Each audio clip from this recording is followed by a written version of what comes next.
en número de 30 tablillas que componen la biblioteca de los mapas estelares que se atribuye a la cultura Valdivia, pero que yo considero que son de los mayas que han estado ahí, que es el trabajo de Asura Maya, llamado Sorya Siddhanta. Y luego hay libros de contenido matemático. Esta es la tabla que ya les enseñé de las relaciones de los preamericanos con la cultura védica, y en la tabla de la cuenta larga de los mayas aparecen las eras del Satya Yuga, el Treta Yuga, el Dwapara Yuga y el Kali Yuga, que son 1000 eras de estas, un día de Brahma, y otras 1000 eras, una noche de Brahma, y se termina entonces este universo, se funde en el Creador.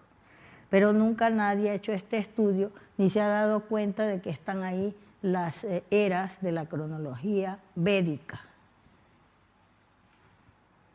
Aquí vemos que este es un estudio que hizo Emilio Estrada, un historiador ecuatoriano que era un banquero aficionado a la arqueología.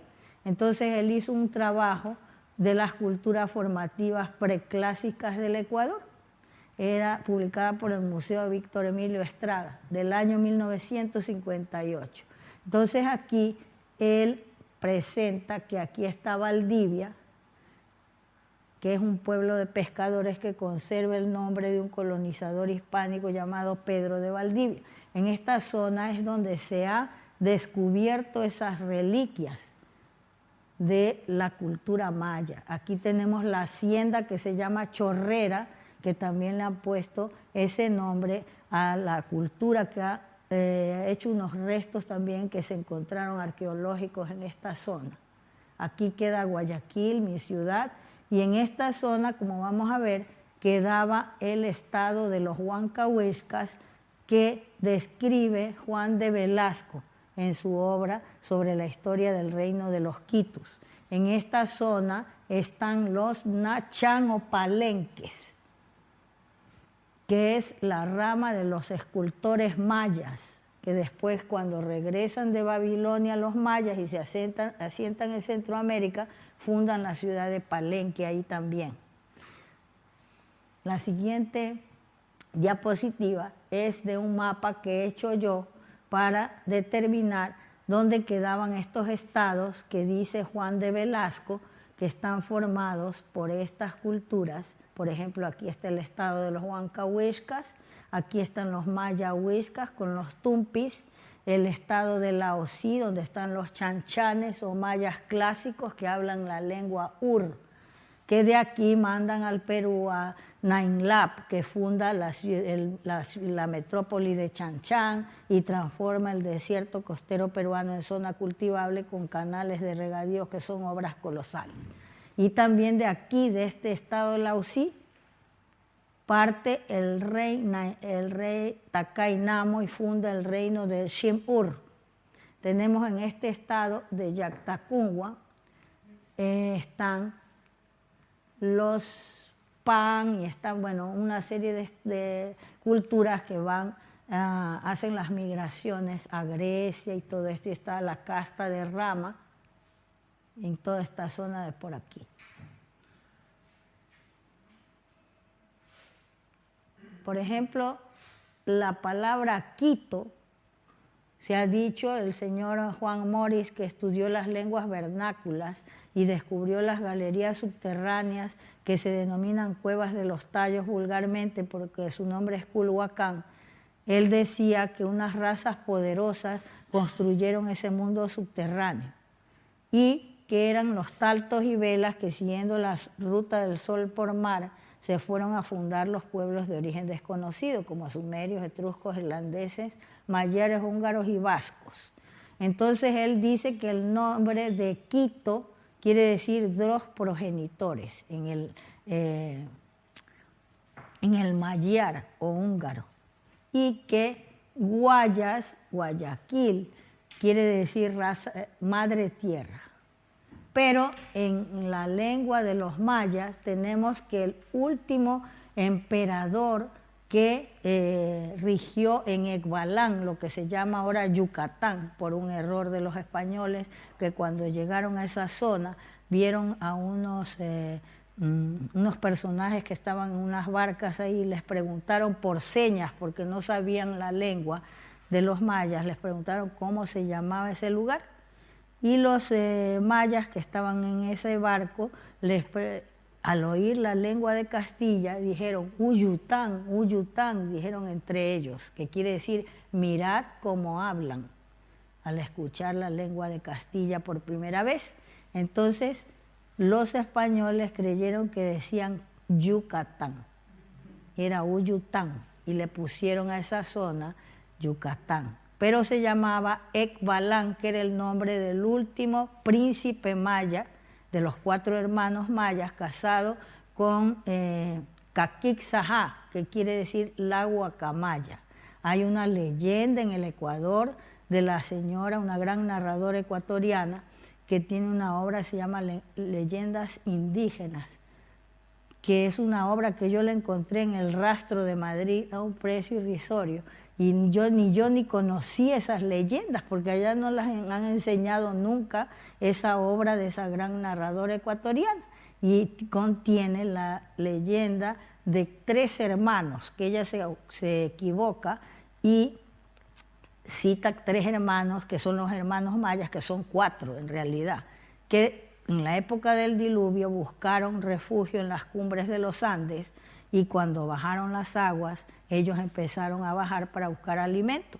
Y cuando regresaban a su refugio, se encontraban cada vez de regreso como puesto a la mesa una comida, pero maravillosa. Entonces no sabían quién les había llevado esa comida suculenta. Y así les pasó varias veces, según la leyenda, hasta que se quedó escondido uno de ellos para ver quién era que traía eso. Y descubren que eran unas guacamayas. Guacamayas con W. Huaca quiere decir sagrado en runa simi. Y maya, la ilusión, la energía material que nos hace creer que este mundo material es real. Bien, entonces resulta que al final de la leyenda, la señora Tinajero dice que no se sabe nada de los otros 2 hermanos, pero que del último se sabe que se casó con la guacamaya. Y tuvo hijos, hizo una pareja bastante extraña y repoblaron la zona y se dedicaron a la agricultura. Y resulta que en el Popol Vuh se habla de esos 3 hermanos mayas, de esos 4 hermanos, y se les nombra. Y se nombra a sus esposas cuando llegan a Centroamérica.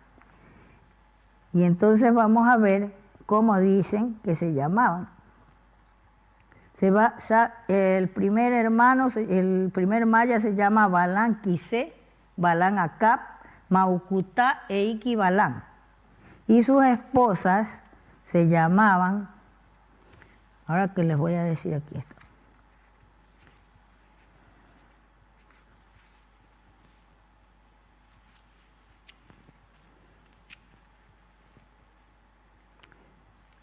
Y aquí los nombres de sus mujeres. Cajapaluna era el nombre de la mujer de Balán Quisé. Chomijá se llamaba la mujer de Balán Acá. Suminajá, la mujer de Iquibalán. Perdón, la mujer de Maucutá. Y Caquixajá era el nombre de la mujer de Iquibalán. ¿Qué quiere decir? Guacamaya. Y esto ha sido confirmado por el director del Museo de Guatemala, que consultó a unos investigadores de allí de Guatemala, y entonces dicen que Iquibalán se casó con esa mujer llamada Caquixajá, la guacamaya, y que los arqueólogos que han estudiado la zona de Chichén Itzá y todo, dice que descubrieron una construcción donde se ve al tigre y la guacamaya, que eso quiere decir el tigre de la luna, Iquibalán, y la guacamaya. Entonces son los mayas, sino que la señora Tinajero dice que son 3 hermanos, y son 4 en realidad. Así que tenemos que Utkit es el último de los emperadores de Ekbalam, la zona que ahora se llama Yucatán. Y ahí tenemos que se llama Utkit Kanlektok, y de ahí surge la palabra Quito. Es una palabra maya. Entonces tenemos, por ejemplo, arriba, en esta zona, están los Cayapas, en esta zona.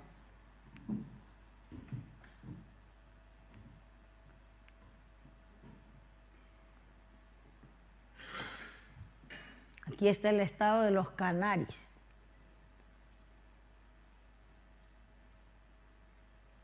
Y el estado de los Purus, hijos del rey Yayati, que se mencionan en los Vedas, que es en la zona donde queda Riobamba, por esta zona.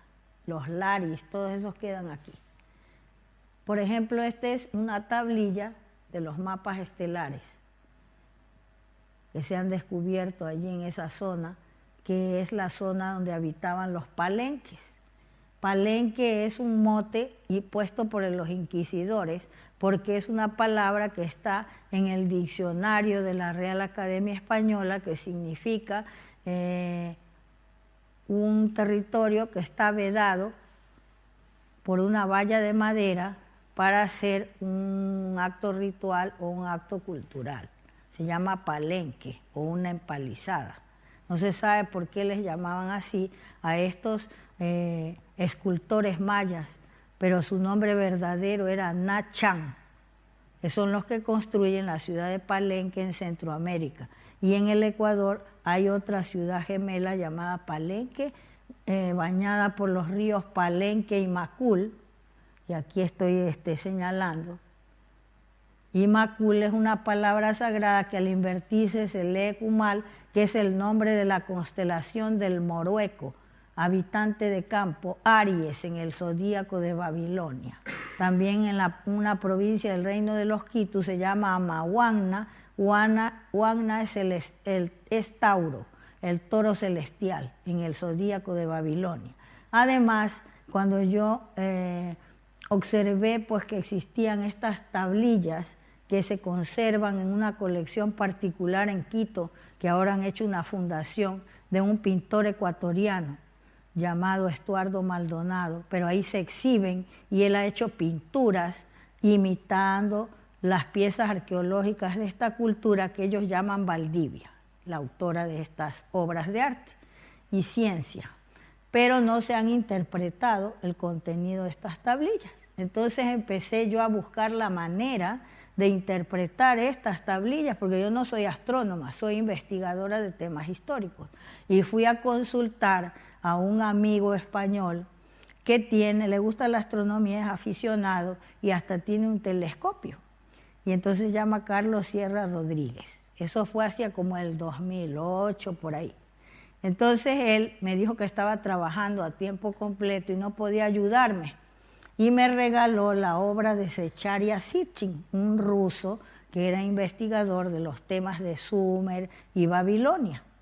Pero me regaló una obra de él, que se llama El 12º planeta, que está traducido al español. Entonces yo me fui con ese libro a mi casa para ver pues, si podía resolver este asunto de las tablillas. Pero al estudiar esa obra me di cuenta de que Secharya Sitchin toca el tema de los hebreos y lo mezcla con los platillos volantes y los extraterrestres. Entonces yo dije, esto no, porque mi trabajo es histórico-científico y no puedo mezclar con esos temas, porque entonces los historiadores oficiales consideran las obras como ciencia ficción, si se habla de eso. Entonces relegué la obra y seguí buscando la manera de cómo interpretar estos mapas estelares. Pasó el tiempo hasta que un día, que pienso que todo tiene su tiempo, volví a tomar esa obra y a estudiarla detenidamente. Me di cuenta que el mérito de Secharya Sitchin era que había recogido todos los trabajos que han hecho los alemanes, ingleses y norteamericanos sobre la astronomía de Babilonia. Y el mérito es que ha traducido al español ese trabajo y ha podido llegar a nosotros los estudios de estos investigadores que no se habían traducido nunca al español y se conservaban en la lengua de los investigadores, alemán, inglés, y nunca había llegado ese conocimiento a la gente de habla hispánica. Entonces ya yo medité y estudié detenidamente lo que decían estos investigadores sobre la astronomía de Babilonia. Y entonces ellos decían que existió una cultura superior que había ido y había enseñado ahí las bases de la astronomía. Que los griegos, hasta la época en que ellos fueron a Asia Menor, no sabían que los astros eran esféricos y que giraban alrededor del Sol. Suponían los griegos que eran la Tierra el centro de este sistema planetario y que era plana y que estaba bajo un cielo en arco donde estaban las estrellas fijas y los demás cielos de los planetas. Pero hasta que ellos entraron en contacto en Asia Menor con los hititas, tenían esa tesis. Luego cambiaron Eudoxio de Cnido y Parco, y eso se debía a que se guiaban por Ptolomeo, que era un astrónomo de Alejandría, que sostenía eso, que la Tierra era plana y que alrededor de la Tierra giraban los astros de este sistema nuestro, planetario. Entonces, la siguiente. Ya con eso encontré que nos comentaba Zecharia Sitchin de la existencia de unas tablillas de la epopeya de la creación que existían en Babilonia, pero que no se sabía dónde, él no indica dónde se encuentran esas tablillas. Después me he informado que una investigadora argentina me indicó que ella ha estado en el Museo Británico en estos últimos años y las tienen ahí, pero no revelan que las tienen, esas tablillas de la epopeya de la creación de Babilonia.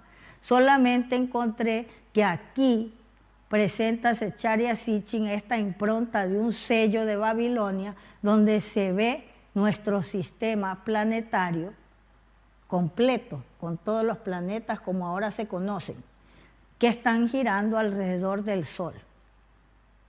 Por mis estudios de los símbolos, veo que aquí está este carnero que representa ya el regencia de la dinastía solar, porque el símbolo de Rama, que es el rey de la dinastía solar de la India, está vinculada con este símbolo del carnero, que es cuando durante la regencia del linaje solar.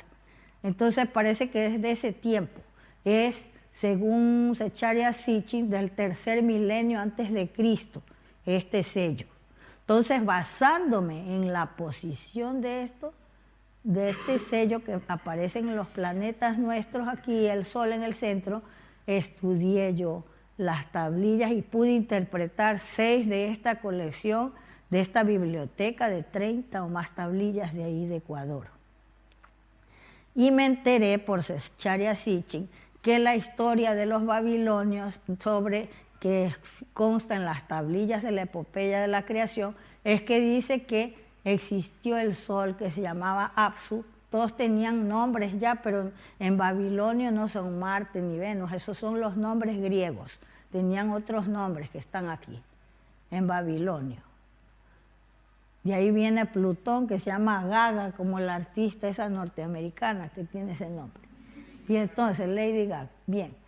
La historia es de que todos estos planetas eran como dioses, según los babilonios, cuyo padre era el sol, se llamaba Apsu, y la madre se llamaba Tiamat.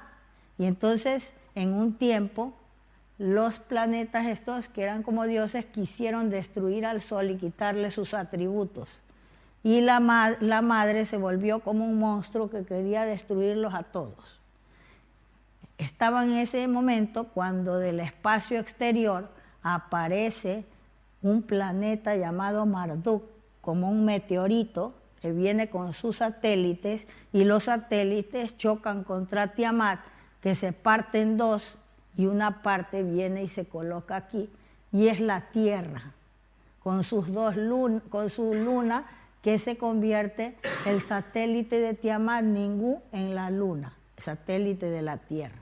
y con la otra parte de Tiamat se forma un cinturón de asteroides que separa a los planetas de nuestro sistema solar de los planetas de otras constelaciones exteriores.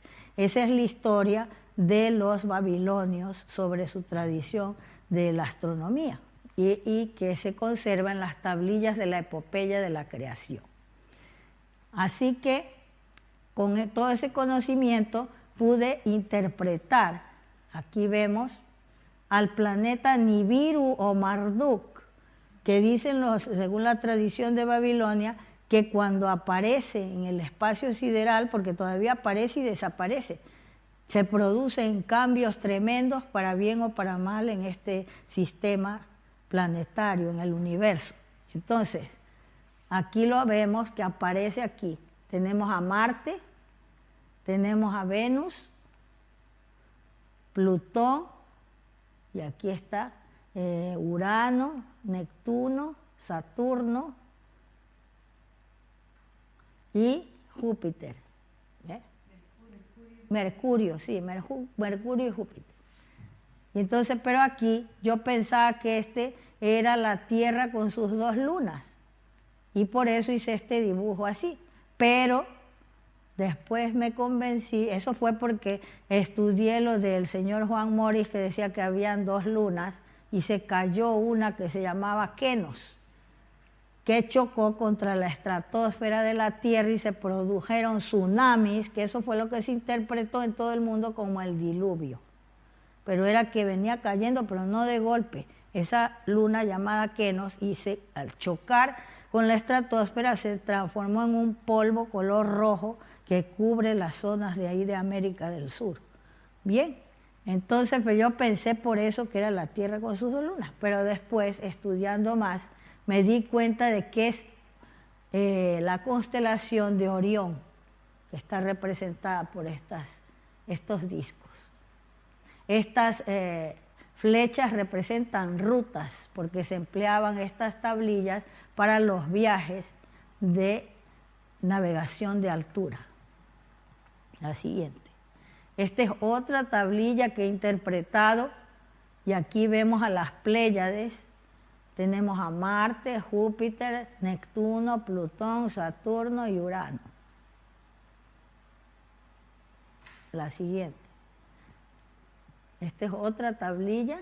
Aquí vemos las Pléyades con sus 7 estrellas más brillantes. También vemos aquí a Neptuno, Júpiter, Mercurio, Marte, Venus. Aquí tenemos, el Sol, Plutón y Venus. Y aquí está Neptuno, Mercurio. Y este es Nibiru, que también aparece aquí. Otra tablilla, aquí vemos los cinturones de asteroides, nuestro sistema planetario. Aquí vemos a las Pléyades y vemos a Orión y la constelación. ¿El cinturón de asteroides cómo está puesto aquí? ¿Con los planetas? Está separando a estos planetas de aquí.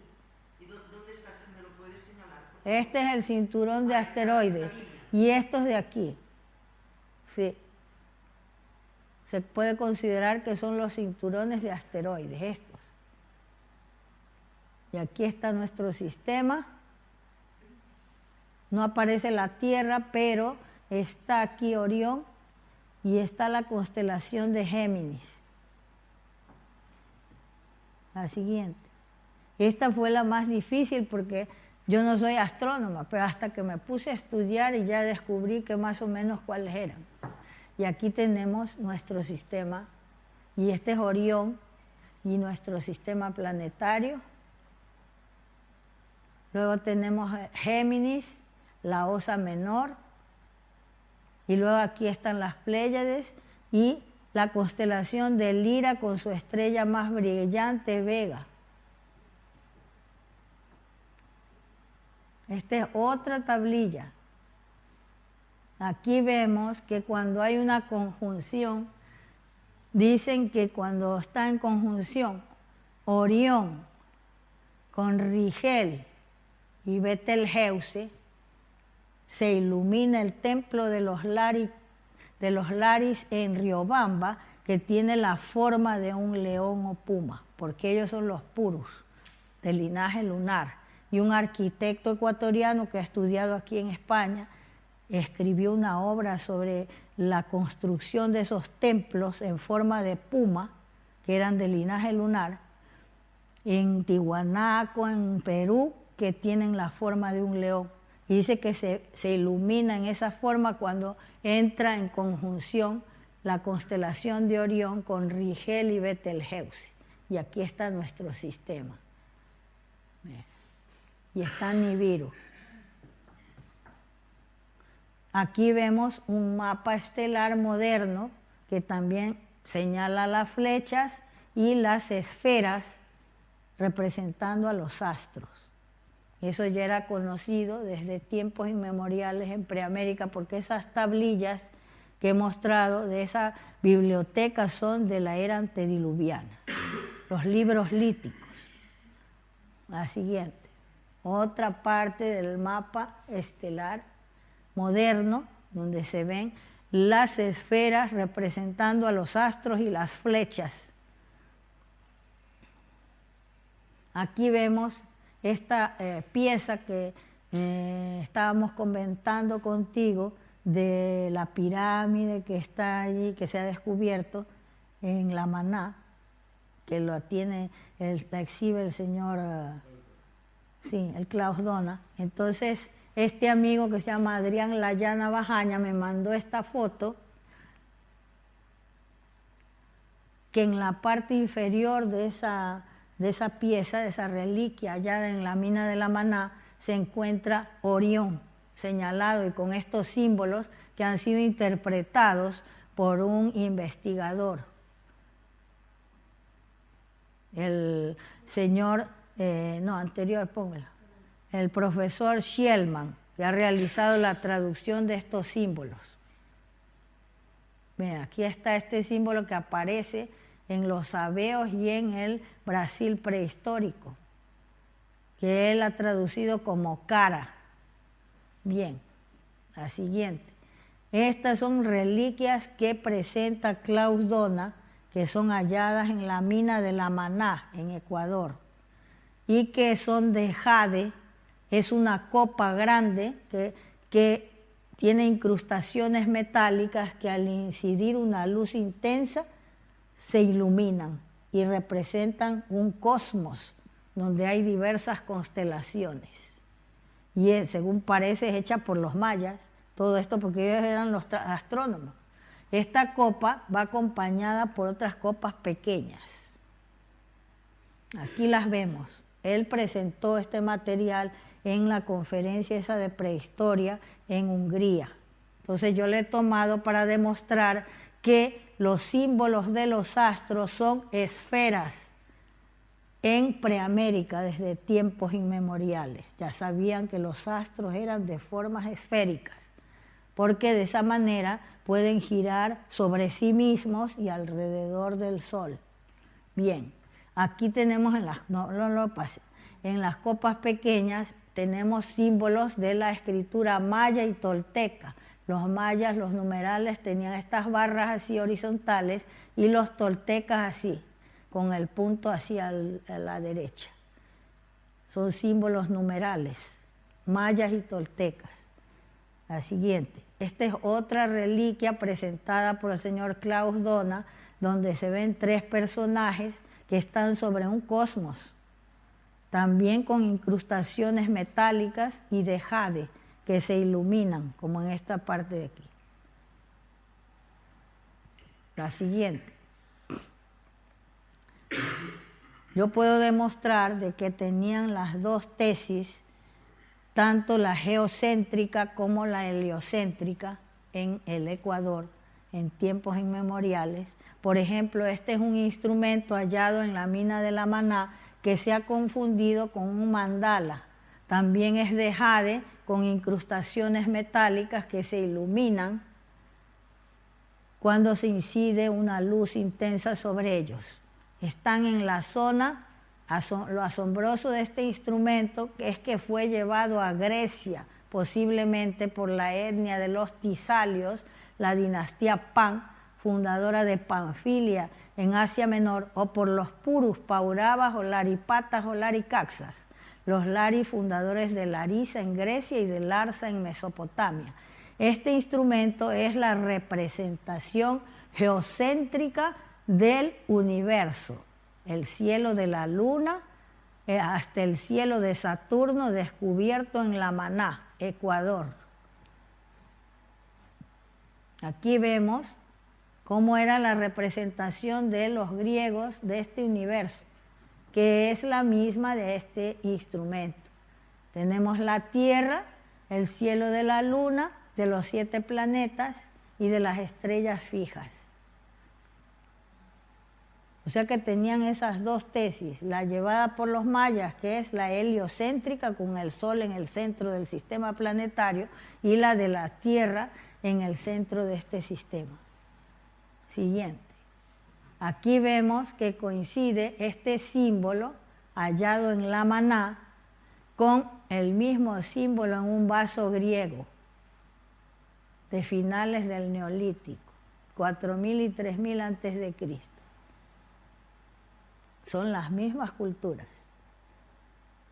Luego esta es un descubrimiento que se hizo en el patio de la casa de mi primo que vive en Cayambe, una ciudad muy preciosa al pie de un nevado cerca de Quito.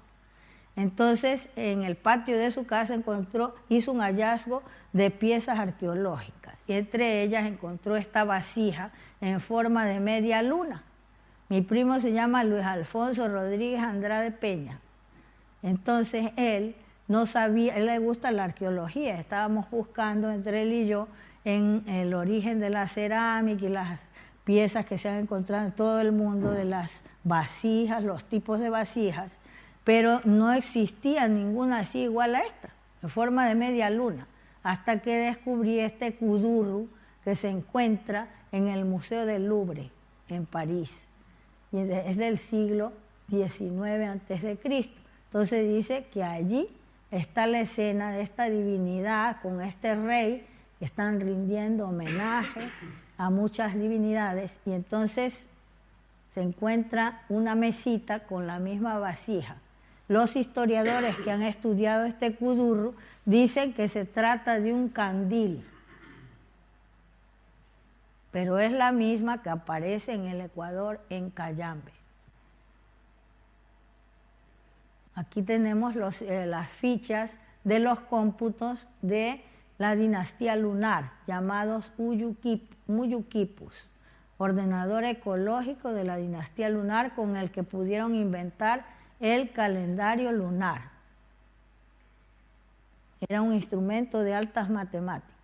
Todavía ningún ecuatoriano se ha dedicado a recuperar los símbolos de estas reliquias, de estas fichas de los cómputos. El que descubrió que existía este sistema escriturario en estas fichas era el profesor Joaquín Gómez de la Torre y Barba, un profesor de Ecuador, de Quito, que hizo un trabajo muy inteligente al recuperar esto. Hizo un trabajo. Se llama Motivos Indígenas Ecuatorianos. Entonces ahí él propone que existía una escritura, un sistema de escritura grabado en estas fichas. La siguiente. Aquí vemos la clasificación de las galaxias por los astrónomos modernos.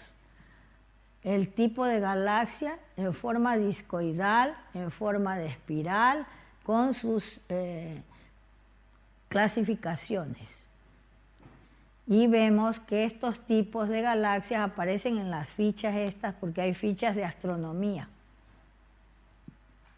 Aquí vemos los símbolos de los animales surgen en América para señalar las constelaciones, igual que en el Egipto y en Babilonia. Y aquí vemos que esta ficha es de forma discoidal, como una forma de una galaxia. Esta foto es tomada de una obra que se llama Fusayolas o Torteras del Litoral, porque fue escrita por la doctora Mariana Antonieta Funes del Archivo Histórico de Guayaquil, pero ella desconocía la obra del señor Torres Barba y ella sigue el sistema de los historiadores europeos, como nuestro amigo Pablo, que llama así torteras y todo esto, y fusayolas, que son los nombres dados por los extranjeros a estas fichas, porque había dos tipos de fichas que ellos no quieren reconocer. Unas que, por ejemplo, que ellos llaman torteras porque se deriva de tortum, viene de torcer el hilo, porque eran unas fichas que se usaban con el uso para torcer la hebra de algodón e hilar esa hebra. Pero ese es un tipo de fichas. Las otras se emplean para los cómputos, son fichas esculpidas y que se perforan, se ponen en una cuerda en estanterías especiales. Y son de diversas formas geométricas y de diversos materiales. Pero esta doctora pues escribió ese libro y nunca más investigó nada. Entonces ella no estaba enterada de estas cosas y se negaba a creerlo. Bien. Sin embargo, pues expone estos ejemplos donde se ve las fichas de astronomía, donde se ven galaxias en forma de discoidal. Esta es una foto ampliada de ese tipo de fichas que yo tengo y que me pertenecen a mí. Es una réplica de propiedad mía. Y entonces ampliado se ve, los dibujos, las grabaciones se hacían con un punzón cuando la arcilla estaba blanda. Y se cree que se usaba una lente porque son fichas de 1 o 2 centímetros. Aquí vemos para demostrar que en Preamérica, como en Egipto y China y otras culturas del mundo antiguo, se eligió las esferas para representar las constelaciones y el símbolo de los animales. Tanto en Babilonia, Egipto y Preamérica, ahí se utilizan esos símbolos. Esta es una representación de este tema en el techo astronómico de la tumba de Seti I, de Tebas Oeste, de la dinastía 1280 a.C. Las esferas son preamericanas y pasan a otras culturas para señalar los astros. Se utilizan así. Aquí tenemos las fichas que les digo yo que son para los cómputos que fueron descubiertas en el Sumer y difundidas a través de la Scientific American por la investigadora francesa Denise Smat-Besserat, que habla que era un sistema de cómputo que se usó en el Sumer hasta la India y Persia y Egipto para hacer los cómputos. Y que se perforaban y se ponían en una cuerda y en estanterías especiales, igual que en el Ecuador. Pero ella no sabe que en el Ecuador sucede eso, que son fichas de ahí. Ella dice que estas fichas precedieron a las tablillas porque los sumerios tomaron de estas fichas los símbolos para las tablillas, o sea que precedió al sistema de escritura.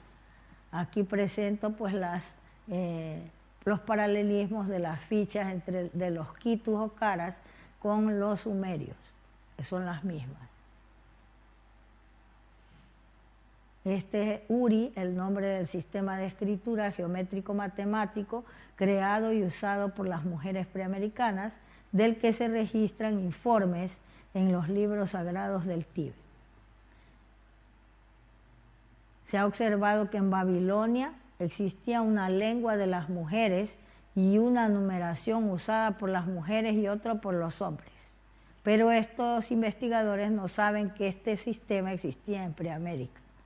Aquí tenemos las analogías halladas, están en blanco, halladas en Nubia y que son fichas halladas en las tumbas de Nubia, que son las tolas hechas por los caras y descubiertas por Reisner, pero él no sabe, cree que son cuentas para collares y son las mismas del Ecuador.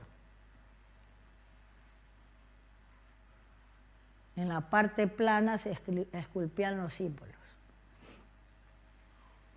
La siguiente. Aquí vemos una astrónoma, que es una escultura muy antigua que se conserva en el Museo de América de Madrid, y sabemos que es una astrónoma o alta matemática por las esferas que tiene sobre su pecho, y que se puede hacer cálculos y te da una cifra matemática aplicando el cómputo maya que está dentro de la astronomía. Aquí vemos otra astrónoma o matemática con las esferas en su pecho y unas barras que vemos aquí. Incluso se ve como una serpiente a sus pies. Lleva una boina y unos pendientes, los pendientes llamados kundalas. Aquí vemos otra pieza de México que no se sabe, era una tapa de un incensario, pero no se sabe qué cultura había realizado esta obra de arte. Ya es más elaborada y presenta a un personaje que pertenece a las dos dinastías, porque tiene dos cabezas de serpiente que representan al linaje lunar y solar, y los pendientes llamados kundalas, que son del linaje, el emblema el distintivo real del linaje solar, las esferas en su pecho, que representa a los grandes matemáticos o astrónomos. Estos son los espejos de agua esculpidos en las rocas, un ejemplo que se encuentra en Michoacán, México, en rocas situadas en lugares estratégicos. Esta es la astrónoma de la dinastía lunar de los mayas usando ese espejo portátil. Este ya lo vimos también, la astrónoma del reino de los Quitus. Y esta es una mujer que lleva en sus manos también un espejo de astronomía de agua hallado en el Sumer, pero los historiadores y arqueólogos, como son machistas y no entienden de esto, no dan importancia a las mujeres, dijeron que era la dama del jarrón, y así la han clasificado. Tiene sobre sus hombros las manos de se puede decir, de un león cuyo cuerpo ha desaparecido detrás. Aquí vemos los espejos de agua usados por los astrónomos del linaje lunar que presentó el señor arquitecto Carlos Milla Villena en su obra Génesis Andina. Son los espejos de agua portátiles llamados clepsidras en Egipto y Sumer. Esto también ya presenté en el otro PowerPoint, que es el que representa el astrónomo que se mueve como un muñeco porfiado y tiene el espejo y el símbolo de los espejos de agua que aparece en el sistema de escritura. El barco de Tutankamón, que también tiene aquí ese mismo símbolo de los espejos astronómicos de agua. La siguiente. Aquí vemos otra pieza que es de la región noroccidental de Chihuahua, México. Aquí vemos el símbolo de la chacana, que representa la constelación de la Cruz del Sur. Y detrás tenemos la misma chacana formada en 4 veces, que representa las 4 regiones del universo, por el símbolo de los espejos astronómicos de agua. Este es el espejo ya inventado por los astrónomos de los hijos del sol, que ya no necesita agua, sino que es un espejo bruñido que refleja los astros. Tenemos a los quipucamayos que llevaban los atunquipus de cuerdas con nudos, que eran verdaderos ordenadores ecológicos. Guamán Puma de Ayala, que es el que hizo esta imagen, el historiador aborigen peruano, cuya obra está en Dinamarca, él presenta aquí los 2 sistemas de cómputo de fichas, y que son los muyuquipus, el de la dinastía lunar, y los de la dinastía solar. La cuerda principal representa el concepto principal que quiere registrar. A ese se atan unas cuerdas pequeñas de colores que representan las características ordenadas de este concepto registrado en la cuerda principal. Se hacen unos nudos que representan los números y los colores de las cuerdas representan las ideas, porque ellos sabían que los pensamientos son luz y son de colores. Cuando una persona es ignorante, sus pensamientos están mezclados con el color rojo sangre, que es la pasión, los celos, la venganza, el odio y las formas así bajas del pensamiento son oscuras. Pero si nos elevamos cultural y mentalmente y espiritualmente, nuestros pensamientos y auras se limpian. Por eso representaban las plumas esos colores radiantes de los pensamientos de una persona elevada espiritualmente.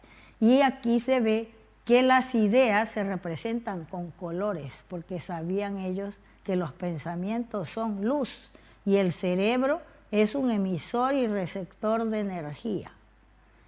Y esta es una prueba de que ellos conocían eso. Por eso representan las cuerdas de colores, las ideas que registraban.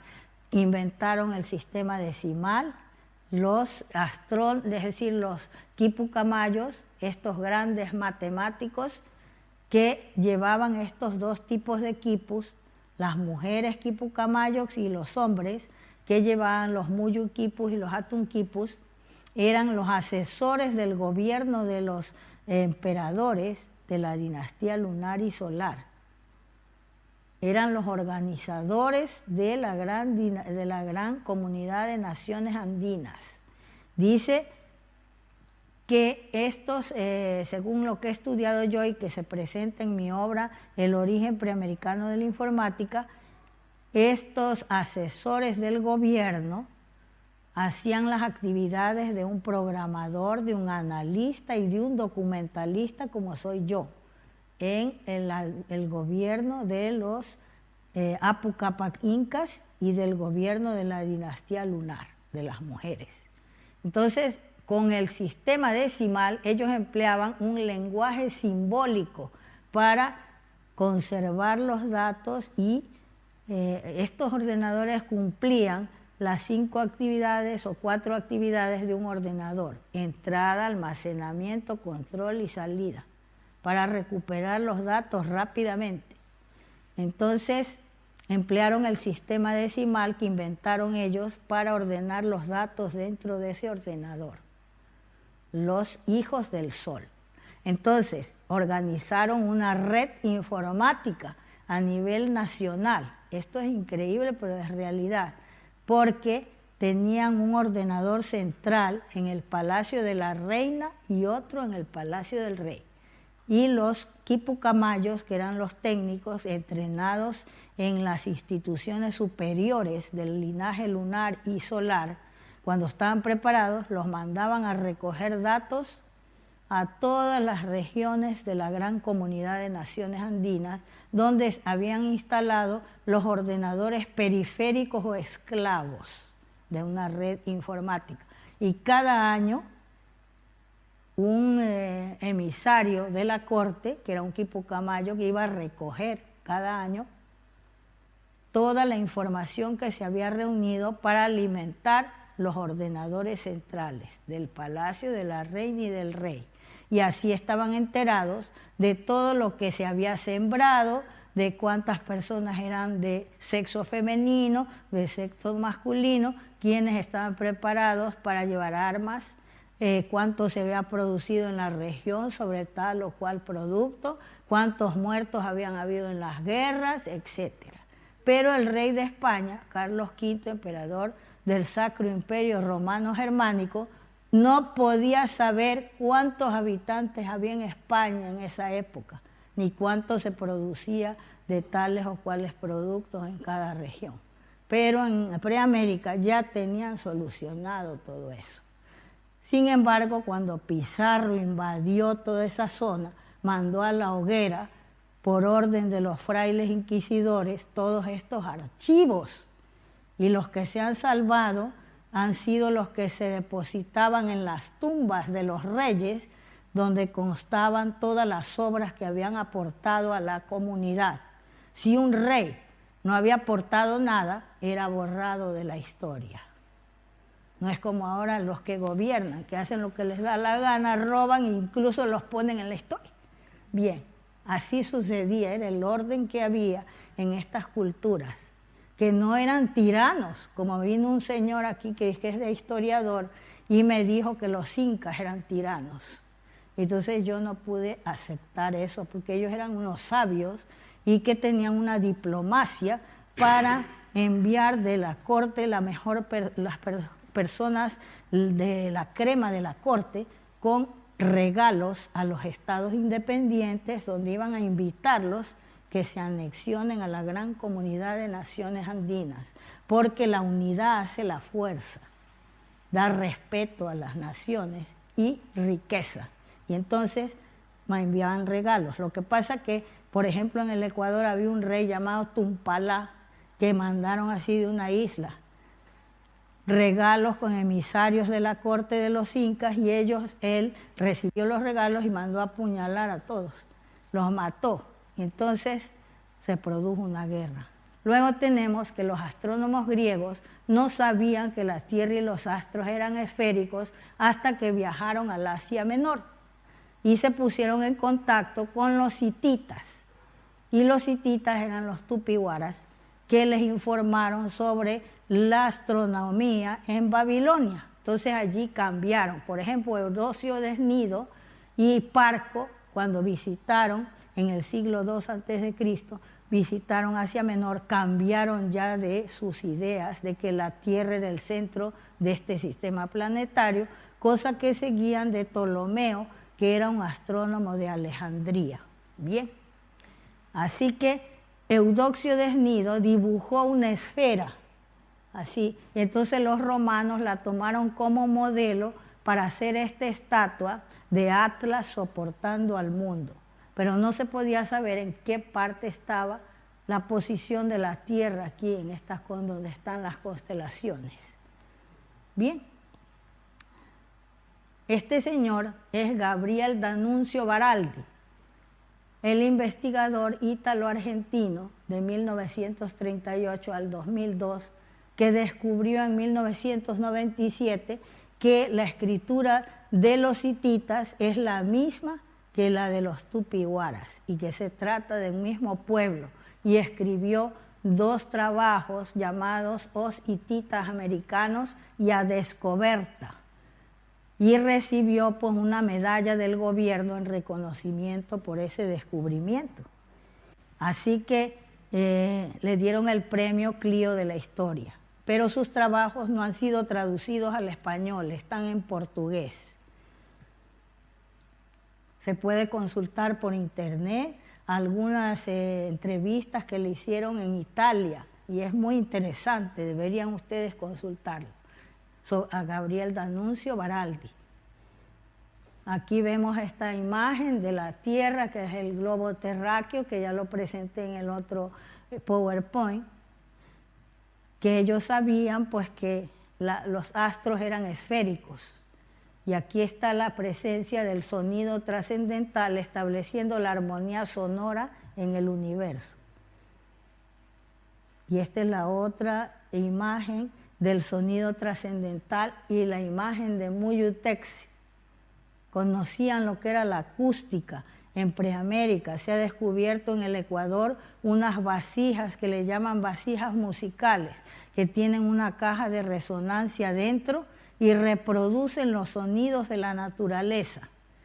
Se pone un líquido, los han mandado a estudiar en los laboratorios norteamericanos. Representa la parte externa de la vasija, la cosa, el animal o la persona que emite el sonido. Entonces, le pones el líquido, al verterlo emite el sonido, el canto de un pájaro, el grito de un mono, la voz de un hombre, el sonido de una cascada.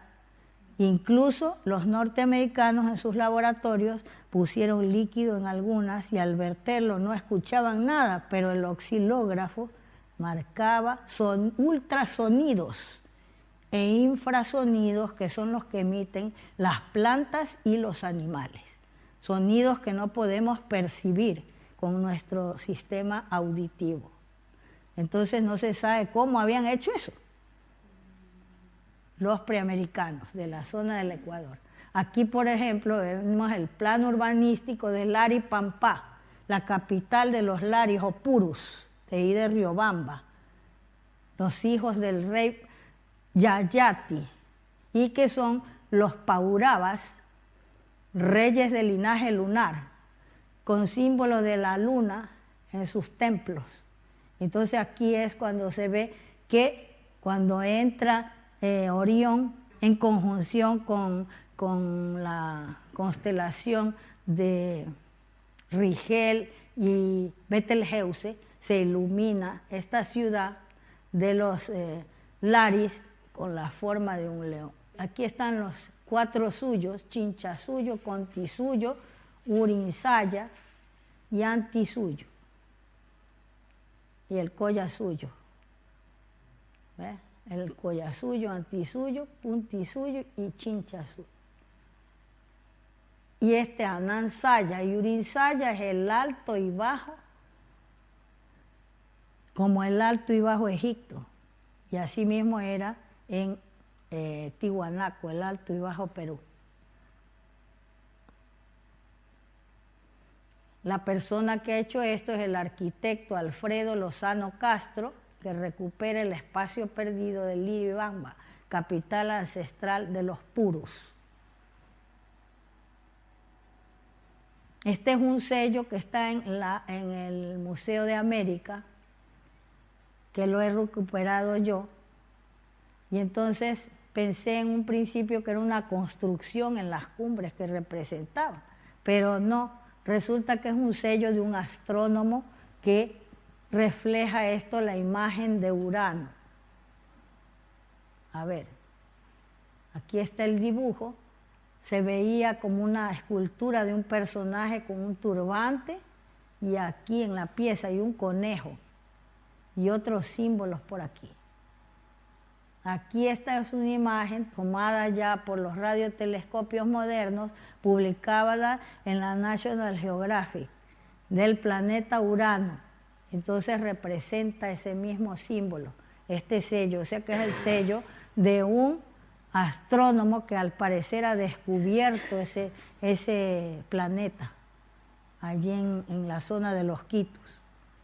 Y este es un mapa en que se refleja que al sur de la India estaban los choles, que es de donde se pasan atravesando el Golfo Pérsico los mayas hasta Babilonia. Y los choles es una rama de los que allí en la costa del Ecuador llaman a las culturas que habitan ahí cholos, pero es una deformación de los choles, que es una rama maya que todavía existe en Centroamérica y hablan la lengua chole, y existen en la India con el nombre de cholas.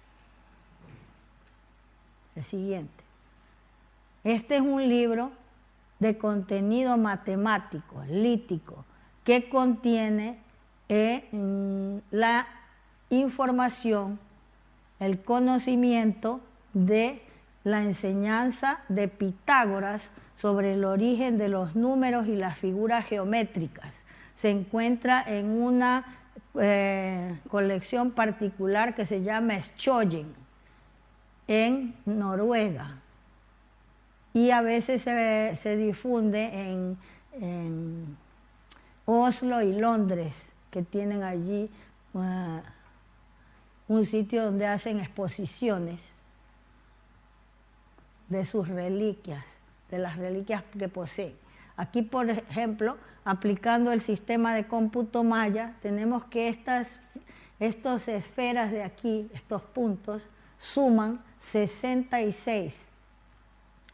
Es decir, son 11, y del 1 al 11 dan 66. Es una cifra clave que al dividirse por 21 arroja el resultado de 3, 14, 28, que es una constante matemática. La cifra 66 es trascendente como número sagrado, porque hasta los hebreos lo eligieron, puesto que los libros autorizados de sus tradiciones sacras son 66. Los mayas fueron los que se habitaron en el lugar de su hallazgo. Vemos también ahí la gran diagonal. Y esta es la enseñanza de Pitágoras. La unidad se representa por un punto. La suma de números no sería sino la suma de puntos, dice. La disposición de las unidades puntos espaciadas en sentido vertical no debe ser arbitraria. Los números pares o simétricos son producidos por la suma de puntos laterales, horizontales, después de la supresión de la línea vertical, línea media. Por ejemplo, aquí hay 2, 4, 6 y 9. Y 8. 2, 4, 6 y 8, los números pares. Y aquí los impares, 1, 3, 5, 7 y 9, que son los números piramidales y los números triangulares. Él hace pues una unidad de los números y las figuras geométricas. Empleó este sistema para unificar la matemática con la geometría. Aquí tenemos el cálculo hecho por Pitágoras y el que aparece en estas tablillas, las esferas o puntos, ahí le han aumentado 2, que es el cálculo que hago yo aquí, que son 12. En cambio aquí son 10. Siguiente. Tenemos que este es el cálculo de Pitágoras, que es significado de la década mística. El 1 simboliza a Dios, el 2 es la materia, el 3 es la combinación de la mónada y la dúada, que participa de la naturaleza de ambas en el mundo fenomenal. El 4, o forma de perfección, simboliza el vacío, y el 10, o suma de todas las cosas, comprende la totalidad del cosmos. El universo es la combinación de miles de elementos y sin embargo es la expresión de un solo espíritu, un caos para los sentidos y un cosmos para la razón. Esa es la interpretación de Pitágoras. Bien, la siguiente. En esta tablilla se registran 4 triángulos que contienen números triangulares y piramidales. En los triángulos rectángulos, al leerse o sumarse 12 puntos, si multiplicamos 4 triángulos piramidales por 24 puntos en cada uno, son 96. Aplicando el sistema de cómputo maya de la suma progresiva, tenemos que el del 1 al 96 son 4.656. De acuerdo a la mecánica del cómputo azteca y maya, esta cifra equivale a 12 años de 365 días, con un sobrante de 276 días, que es igual a 4 meses, 2 semanas y 8 días.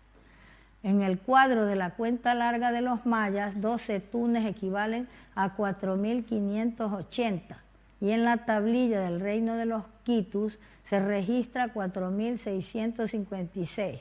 Es posible que esta sea una aproximación con una diferencia de 0,24. La siguiente. Aquí vemos que en el continente perdido de Mu existía un sistema de escritura donde aparecen ya los triángulos con los puntos utilizados por Pitágoras. Y también vemos que está el símbolo de las puntas de flecha, usado por los ecuatorianos, los de Tiwanaku, los íberos, que están aquí. Y algunos símbolos también de los íberos aparecen por ahí.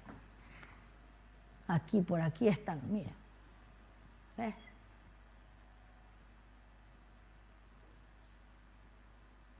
En el continente de América existieron sobrevivientes de Mu, como son los muiscas, y de la Atlántida, como los mayas, tultecs, los can, etcétera, los sacas, que habitan en el reino de los quitus. Aquí vemos el sistema de cómputo de las mujeres del linaje lunar, que son fichas y que constaban en el tesoro del cura Crespi. Ahora están en el Museo de Cuenca. ¿Ve? Entonces aquí tenemos la enseñanza de Pitágoras con las fichas y los triángulos. Nadie hace estudios de todo esto. Solamente está en los museos donde lo exhiben. La siguiente. Aquí vemos la enseñanza de Pitágoras, números triangulares y números cuadrados con sus fórmulas matemáticas, donde emplean los puntos. ¿Ves? La siguiente. Esta es una reliquia del Ecuador, que es una vasija, o sea, una quilla para contener la cerveza de maíz llamada aca de varios colores, que no se llama chicha. Entonces, creada por la dinastía lunar. Aquí vemos a la luna o a la reina de la dinastía lunar, porque lleva un bastón de mando. Está rodeada de esferas y a sus pies está el triángulo pitagórico. Nadie ha hecho estudios para saber qué significa esto, qué mensaje se encuentra en esta reliquia. Pero en el tesoro del cura Crespi existe esta reliquia. Entonces a mí no me quedaba más que pensar que o se trataba de una nave como la que se describe en el Ramayana, que se llama el carro Puspaka, que fue entregado al rey Rama cuando él venció al Raksasa Ravana, que le había robado a su esposa.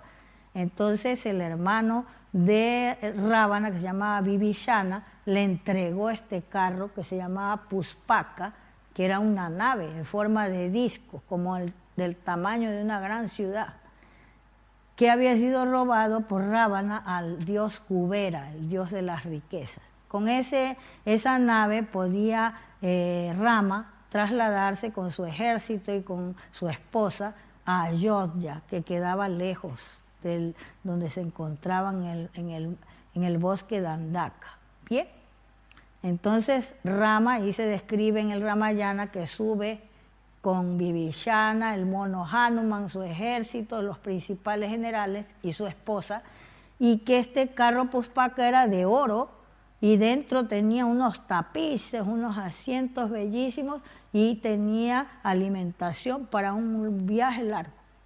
Y este carro funcionaba con el poder del pensamiento. Se elevó inmediatamente por los aires y Rama va describiendo los lugares por donde pasan a su esposa. Y entonces se llama el carro Puspaka. Yo por eso describí eso, porque esto me parecía también una nave, porque este hombre que está aquí lleva incluso como un tocado como los que usaban los pilotos de la época de la Guerra Mundial. Bien, pero también podía tratarse de un habitante de una galaxia discoidal como la nuestra, porque en el siguiente vemos cómo han clasificado ahora los astrónomos modernos los tipos de galaxias y tenemos la galaxia en forma discoidal. Puede ser un habitante de una galaxia discoidal. Pero ¿cómo lo sabían ellos? Tienen que haber venido viajando y han visto que esta galaxia, donde estamos nosotros, que la Tierra, que es el planeta más pequeñito, es discoidal. Aquí vemos en una imagen publicada en la Scientific American, vemos que nuestra galaxia es así. Y así terminamos esta exposición de los mapas estelares del reino de los quitus, que demuestra, gracias, gracias, muchas gracias, gracias.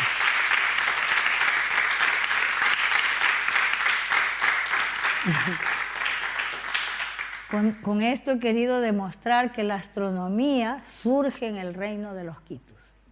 Y hay pruebas que lo demuestran.